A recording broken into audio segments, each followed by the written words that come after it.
সম্প্রতি উত্তরপ্রদেশে এসআইআর নিয়ে যা ঘটেছে তা এক কথায় অভূতপূর্ব। সে রাজ্যে কমিশন দুটো আলাদা ভোটার লিস্ট তৈরি করেছে, একটি বিধানসভা নির্বাচনের জন্য আর একটা পঞ্চায়েত নির্বাচনের জন্য। বিধানসভার ভোটার লিস্টে পুরো উত্তরপ্রদেশে গ্রাম শহর সব মিলিয়ে মোট ভোটারের সংখ্যা 12,56,00,000।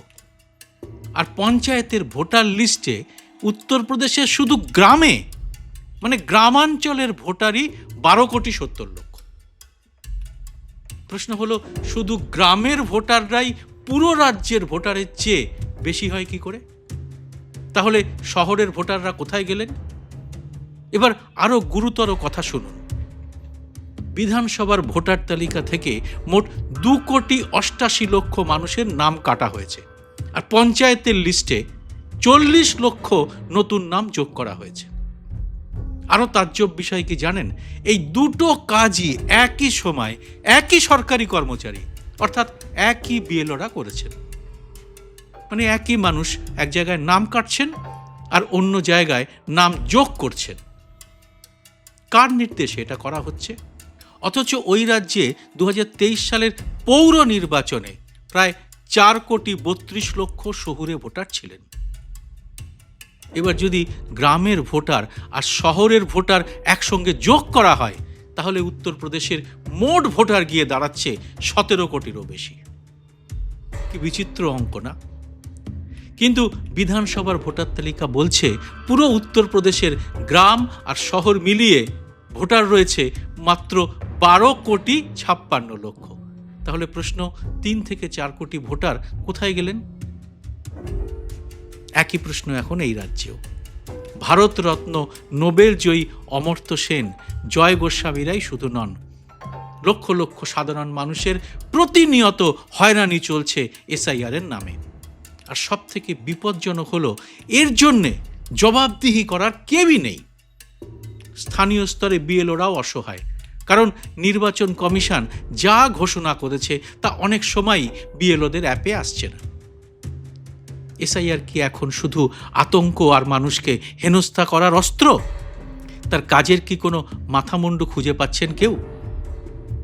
কে নোবেল পুরস্কার পেয়েছেন, ভারতরত্ন সম্মানে ভূষিত হয়েছেন, আর কে দেশের জন্য লড়াই করে বীর চক্র সম্মানে সম্মানিত হয়েছেন? কিছুই কি যায় আসে না জ্ঞানেশ কুমারের নির্বাচন কমিশনের, যার নিয়োগ এবং রক্ষা কবচের ক্ষেত্রে নরেন্দ্র মোদীর 21 আইন নিয়েই এখন প্রশ্ন উঠে গেছে সুপ্রিম কোর্টে। আজকের এই এপিসোডে এসআইআর এবং ইডি নিয়ে কিছু চাঞ্চল্যকর আইনি তথ্য এবং প্রশ্ন তুলে ধরব। ভিডিওটি পুরোটা দেখে ভালো লাগলে এটি লাইক ও শেয়ার করে আরও মানুষের কাছে পৌঁছে দিতে ভুলবেন না।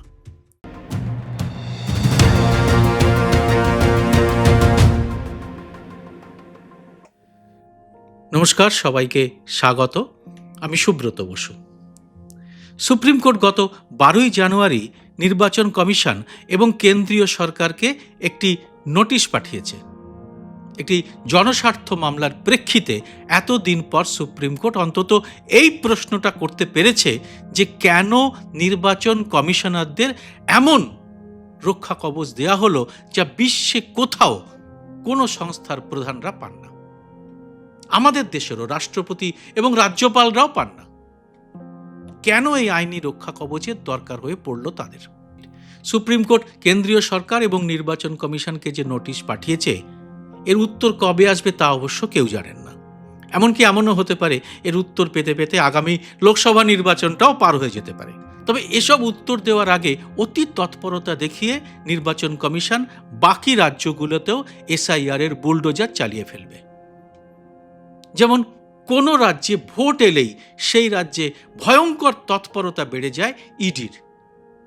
তা ঝাড়খণ্ডই হোক, দিল্লি হোক, বিহারি হোক বা বাংলা বা কেরল, তারা বেছে বেছে শুধু বিরোধীদেরই টার্গেট করে। এ নিয়ে সাংবাদিক সম্মেলন করে আইনি এবং রাজনৈতিক প্রশ্ন তুলেছেন রাজ্যসভার সদস্য এবং বিশিষ্ট আইনজীবী কপিল সিব্বল। সিব্বল বলেছেন, ইডি কি মোদী সরকারের ভোটের আরেকটি অস্ত্র যা শুধু ভোটের সময় বিরোধী দলের বিরুদ্ধে প্রয়োগ করা হয়? কি বলেছেন কপিল তা পরে আপনাদের শোনাবো। ভারতরত্ন অমর্ত্য সেন থেকে বহু চিন্তাবিদ বহু বছর ধরেই বলে আসছেন, গণতন্ত্র মানে শুধু ভোট দেওয়াই নয়, গণতন্ত্র মানে একটি ভয়হীন সমাজ। কিন্তু যখন একজন নাগরিককে বারবার প্রমাণ দিতে হয় যে তিনি সত্যিই দেশের নাগরিক, যখন তার নাম যে কোনো মুহূর্তে তালিকা থেকে মুছে যাওয়ার আতঙ্ক এসে ঘিরে ধরে, তখন সেই ভয় কি গণতন্ত্রের ভেতরে ঢুকে পড়ে না? এসআইআর এখন সেই ভয়কেই একটি প্রাতিষ্ঠানিক রূপ দিচ্ছে কি? গত 12ই জানুয়ারি সুপ্রিম কোর্ট অবশেষে এক জনস্বার্থ মামলার প্রেক্ষিতে কেন্দ্রীয় সরকার এবং নির্বাচন কমিশনকে নোটিশ পাঠাতে পেরেছে। তাতে প্রশ্ন করা হয়েছে, জ্ঞানেশ কুমারদের এত অসীম ক্ষমতা দেওয়া হয়েছে কেন? এক সেকেন্ডে একটু পুরনো তথ্য বলে খেইটা ধরিয়ে দিই। আপনারা জানেন, নির্বাচন কমিশনারদের নিয়োগের ক্ষেত্রে 2013 সালের আইন বদল করা হয় 2023-এর ডিসেম্বরে। কমিশনারদের নিয়োগের প্যানেল থেকে সুপ্রিম কোর্টের প্রধান বিচারপতির নাম বাদ দিয়ে সেখানে ঢোকানো হয় এক ক্যাবিনেট মন্ত্রীর নাম, আর তাতে এই কমিটি কার্যত প্রধানমন্ত্রী মোদির পুরোপুরি কবজায় চলে আসে। বিরোধী দলনেতা সেখানে থাকা না থাকা সমান হয়ে যায়। এ তো গেল পুরনো কথা, কিন্তু 12ই জানুয়ারি এই মামলার শুনানির সময় যে তথ্য বেরিয়ে এসেছে তা গণতন্ত্রের পক্ষে কতটা ভয়ঙ্কর। এক জনস্বার্থ মামলাকারীর পক্ষ থেকে বলা হয়, শুধুই নিয়োগের প্যানেল বদলই নয়, নির্বাচন কমিশনারদের এক অভূতপূর্ব রক্ষা কবচ দেওয়া হয়েছে। তা হলো, কোনো নির্বাচন কমিশনারের নামে ভারতের কোনো আদালতে কোনো দিন কোনো ফৌজদারি বা দেওয়ানি মামলা করা যাবে না। যতদিন তিনি জীবিত থাকবেন ততদিন তিনি এই রক্ষা কবচ পাবেন। সবচেয়ে হাস্যকর খবর হলো, 2024-এর ডিসেম্বরে জ্ঞানেশ কুমারদের এই যে রক্ষা কবচ দেওয়া হয়েছে তার আওতায় আসবেন ভূতপূর্ব সমস্ত নির্বাচন কমিশনারই। মানে আজ পর্যন্ত যতজন নির্বাচন কমিশনার হয়েছেন সবাই, মানে যারা এখনো জীবিত আছেন। এমন অদ্ভুত ক্ষমতা বিশ্বের কোনো দেশের, কোনো সংস্থার, কোনো আধিকারিক কখনো পেয়েছেন কি? মানে 2024 সালের এই আইন লাগু হবে 1952 সালের নির্বাচন কমিশনারদের জন্যও, মানে যদি তারা জীবিত থাকেন। আমরা জানি, কোনো আইনে সংশোধন করা হলে বা নতুন কোনো আইন আনা হলে তা সবসময় সেই দিন থেকে চালু হয়। কিন্তু এই নিয়মের বাইরে গিয়ে তার আগের ক্ষেত্রেও এটা করতে হলো কেন? আর তার চেয়েও বড় কথা, এটা করার পেছনে কি যুক্তি আছে? কারণ ছাড়া তো কোনো কার্য হয় না। খোদ রাষ্ট্রপতিকে যে রক্ষা কবচ দেওয়া হয়নি, রাজ্যপালদের যা দেওয়া হয়নি, তা কেন মোদী সরকার এত তৎপর হয়ে দিয়ে দিল বর্তমান এবং ভূতপূর্ব নির্বাচন কমিশনার রাজীব কুমার বা তার আগের নির্বাচন কমিশনারদেরও?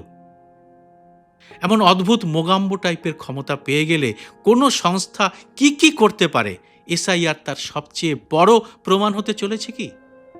এসআইআরের অভিযোগ তো আছেই, তার আগে বিভিন্ন নির্বাচনের সময় কিভাবে কংগ্রেস সহ প্রতিটি বিরোধী রাজনৈতিক দল আদালতে গেছে, নির্বাচন কমিশনের দরজায় কড়া নেড়েছে এবং শূন্য হাতে ফিরে এসেছে, তার একটা ছোট্ট তালিকা দেওয়া যেতে পারে। কংগ্রেস তো প্রায় 12 বার এই নির্বাচন কমিশনের দরজায় কড়া নেড়ে বলেছে যে ভোটে ব্যাপক গোলমাল হচ্ছে, ক্ষমতার অপব্যবহার করছে কমিশন, কিন্তু নির্বাচন কমিশনের পক্ষ থেকে তার কোনো জবাবই দেওয়া হয়নি। দেশের বিরোধী দলনেতার পদটি একটি সাংবিধানিক পদ, কারো দয়ায় নয়, সেই পদ মানুষের ভোটেই পেয়েছেন রাহুল গান্ধী। সেই পদের প্রতিও কি উপযুক্ত সম্মান দেখিয়েছেন মোদির নিয়োগ করা এই কমিটির মনোনীত কমিশনাররা? বিহার নির্বাচনের সময় আরজেডি, ঝাড়খণ্ড নির্বাচনের সময় জেএম নির্বাচন কমিশনকে বলেছিল, ভোটের সময় ঘোষণা থেকে প্রচার সর্বত্রই অনৈতিক কাজ হচ্ছে। উত্তরপ্রদেশে সমাজবাদী পার্টি, তামিলনাড়ু থেকে স্ট্যালিন, কেরালা থেকে বিজয়ন, মহারাষ্ট্র থেকে এনসিপি শারদ পাওয়ার এবং শিবসেনার উদ্ধব ঠাকরেরা কে নেই এই তালিকায়? কিন্তু এসবের পরেও কোনো জবাব এসেছে কি? প্রশ্ন উঠেছে, এত ঔদ্ধত্য কমিশনের এলো কি করে? নোবেল পুরস্কার পাওয়া অমর্ত্য সেন এসআইআরের শুনানির নোটিশ পেয়েছেন। সেখানে তাকে বিশেষ নথি দাখিল করে নিজের ভোটের অধিকার, মানে দেশের নাগরিকত্ব বজায় রাখতে হবে এই কমিশনের কর্তারা কি জানেন না দীর্ঘদিন বিদেশে থাকা অমর্ত্য সেন কোনো দিন দেশের নাগরিকত্ব ত্যাগ করে অন্য দেশের নাগরিকত্ব নেননি, অথচ তিনি সহজেই তা নিতে পারতেন। প্রসঙ্গত একটি তথ্য দিয়ে রাখি, আগেরবারের ভোটের সময় মোদিকে নিয়ে একটি প্রোপাগান্ডা গুলগল্পের ফিল্ম বানানো হয়েছিল, মনে আছে? মোদির অন্ধভক্তরাও সেই ফিল্মটা দেখেনি। ফিল্মটা মুখ থুবড়ে পড়েছিল। তাতে নরেন্দ্র মোদির ভূমিকায় অভিনয় করেছিলেন এক পরম দেশভক্ত অভিনেতা বিবেক ওবেরয়। সম্প্রতি জানা গেছে তিনিও দেশ ছেড়ে এখন দুবাইয়ে পাকাপাকিভাবে গিয়ে চুটিয়ে ব্যবসা করছেন। সে করুন, দেশ ছেড়ে সম্প্রতি যে বিদেশের নাগরিকত্ব নেওয়ার হিড়িক পড়েছে তা গুগল সার্চ করলেই জানা যাবে। কিন্তু যারা শুধু দেশকেই ভালোবেসে বিদেশের নাগরিকত্ব হেলায় পরিত্যাগ করেছেন তাদেরও এসআইআরে হেনস্থা করা হবে? তা অতিবৃদ্ধ ভারতরত্নকেও করতে হবে? তবে এরকম উদাহরণ আরও আছে। 1971 যুদ্ধের পর তৎকালীন অ্যাডমিরাল অরুণ প্রকাশ বীরচক্র সম্মানে সম্মানিত হয়েছিলেন, কিন্তু তাকে সস্ত্রীক নোটিশ পাঠিয়েছে জ্ঞানেশ কুমারের কমিশন। নিজের বাড়ি থেকে 18 কিলোমিটার দূরে আলাদা আলাদা জায়গায় গিয়ে বীরচক্র সম্মানে সম্মানিত ব্যক্তি এবং তার স্ত্রীকে নিজেদের নথি জমা করতে হবে। অবসরপ্রাপ্ত অ্যাডমিরাল অরুণ প্রকাশ এই বিষয়টি নিয়ে সোশ্যাল মিডিয়ায় নিজের যন্ত্রণা প্রকাশ করেছেন এবং নির্বাচন কমিশনকে তিনি কড়া ভাষায় প্রশ্নও করেছেন। তার বক্তব্য, তিনি কোনো বিশেষ সুবিধা চান না, কিন্তু বিএলও তিনবার তাদের বাড়িতে এসেছিলেন, তখনই অতিরিক্ত তথ্য চাইলে দেওয়া যেত। ক্ষুব্ধ অরুণ প্রকাশ বলেছেন, আমরা দুজনেই প্রবীণ নাগরিক, আমার বয়স 82, আমার স্ত্রীর 78, তবু আমাদের বলা হচ্ছে 18 কিলোমিটার দূরে দুটি আলাদা তারিখে হাজিরা দিতে হবে। এরকম আরো কত মানুষকে হেনস্থা হতে হচ্ছে কে জানে। এখন প্রশ্ন, এসআইআর এর নামে এত উদ্ধত্তের কারণ কি? তার পেছনে আছে কি ওই বিশেষ রক্ষা কবচটি, যা খুশি করার এবং কাউকে কৈফিয়ত না দেওয়ার আইনি ক্ষমতা? এমন তাজ্জব আইন নিয়ে সুপ্রিম কোর্টই বা তেমন সরব নয় কেন? নির্বাচনকে এক অগণতান্ত্রিক এবং একপেশে করে তোলার জন্যে শুধু কমিশনই নয়, আসরে নামিয়ে দেওয়া হচ্ছে ইডিকেও। এবার আসবো ইডির আইনি এখতিয়ারের প্রসঙ্গে। বিষয়টি সামনে এনেছেন আইনজীবী এবং রাজ্যসভার সদস্য কপিল সিব্বল। শুনুন বিষয়টি তার মুখ থেকেই।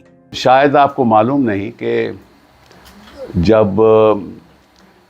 ये कानून पारित हुआ था, इन्फोर्समेंट डायरेक्टरेट का गठन हुआ था, तो हमें ये नहीं मालूम था कि इन्फोर्समेंट डायरेक्टरेट एक ओमनी प्रेजेंट प्रोसिक्यूटिंग एजेंसी है जो हिंदुस्तान में कहीं भी जा सकती है, कभी भी जा सकती है।